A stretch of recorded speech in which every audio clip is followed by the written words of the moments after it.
Puntata particolare dedicata a un personaggio unico nel suo genere a Cormons e non solo, Marino Bigot. Chi era? Lo chiediamo a un ospite d'eccezione, Bruno Pizzul. Buona visione. Parliamo di Marino Bigot, un personaggio, possiamo dire, poliedrico nel mondo dello sport, no? Non ha seguito solo il calcio, ma bensì il pugilato, il ciclismo. E allora un suo ricordo di Marino Bigot.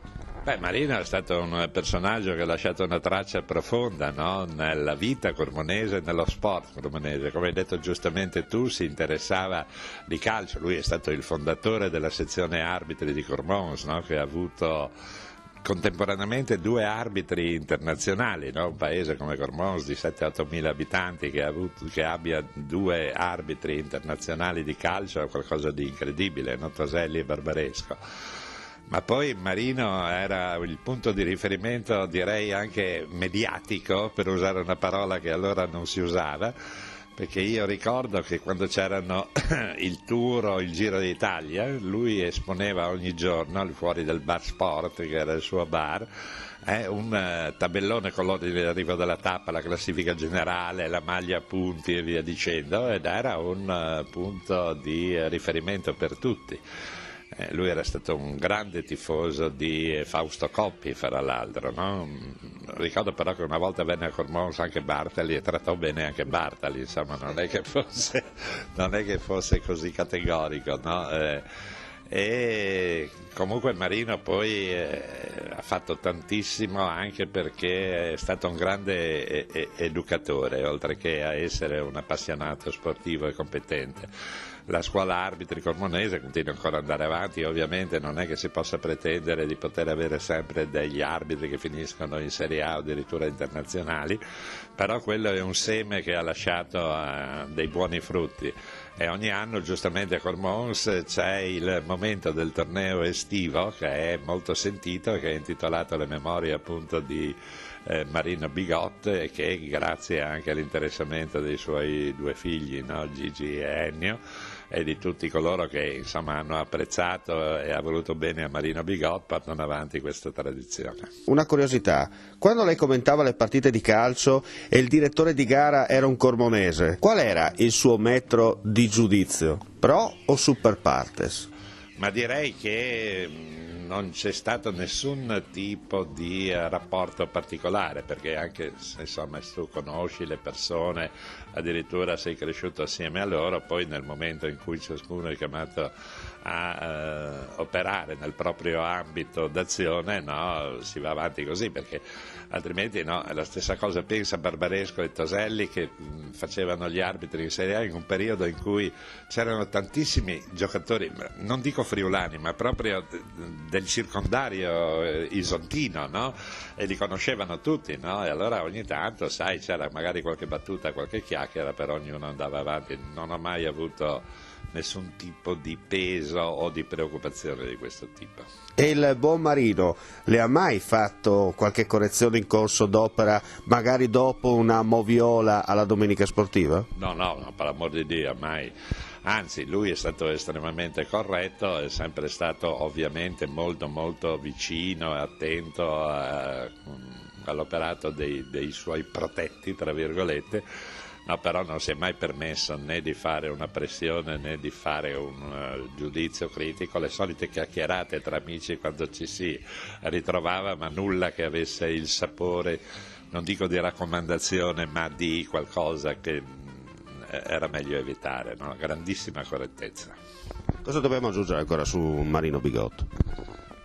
Marino Bigot, sai, purtroppo riandando all'indietro con lo sguardo, ti accorgi che una volta, a parte Marino che è stato, come ti dico, un punto fermo, no, nello sport cormonese, ma c'erano molti personaggi che avevano un proprio ruolo, avevano un proprio significato, quello che era il presidente della Cormonese, quell'altro della bocciofila, quell'altro che era noto perché era un cercatore di funghi, no, nel paese aveva ognuno un proprio ruolo. Come sono diventati due compagni, non siamo omologati, come si dice, no? Non c'è il coso. Il bravo giocatore di bocce era in paese un'autorità perché giocava bene a bocce, no? Come invece fasi in Dutch al che ne sono ben. Senta Pizzo, per concludere volevo fare questa domanda. Lei da Cormons è andato a Milano per lavoro, è semplice dire, facile dirlo ai tempi moderni, insomma le due differenze le ha notate subito quando prese il treno e andò a Milano la prima volta alla RAI per iniziare la sua carriera? Sì, beh, prima di tutto ormai siamo alla fine dell'intervista e non sta dimmi lei perché io mi giro a vedere se c'è una donna, vabbè. Se mi permetti è che lo sai meglio di me che in televisione c'è un concetto chiaro, ma siamo tra amici comunque, questo è l'importante. No, ma quello che ti volevo dire è vero che ho preso il treno per andare a lavorare a Milano, ma prima io da ragazzo ero stato a 7-8 anni in giro per l'Italia, no? A tentare di diventare un bravo giocatore di calcio. Operazione che non è riuscita ma che comunque mi ha fatto maturare delle esperienze fuori casa fin da quando io avevo 17-18 anni, quindi non è che per me fosse una novità abbandonare il paesello natio. L'ho fatto quando sono stato con mia sorpresa assunto alla RAI dopo aver partecipato quasi casualmente a un concorso, ma non ero mica tanto convinto, non mi sembrava insomma una soluzione. Poi alla fine, anche per le insistenze di mia moglie, che diceva sempre va là via che cazzo ma se starís, e allora sono andato a Milano e ho intrapreso una carriera che non avevo mai pensato di dover intraprendere. Tra le altre cose ho fatto le telecronache sì di calcio ma anche di molte altre discipline sportive, tra cui spesso anche il pugilato, soprattutto alle Olimpiadi quando il pugilato lo faceva Paolo Rosi, ma spesso c'era la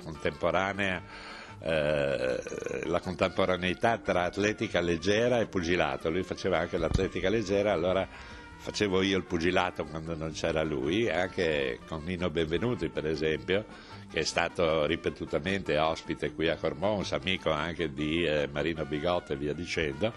Con Nino abbiamo fatto tutto l'intero torneo di pugilato di Montreal, lui come esperto e io come cosa voce, no? Quindi il pugilato è uno sport straordinario che però va fatto con grandissima serietà, no? Perché a differenza di tutte le altre discipline sportive, nel pugilato non c'è nulla di simbolico. Sai, negli altri sport c'è una regola, ci si mette d'accordo che vince chi butta il pallone di dentro o dentro il cesto e via dicendo.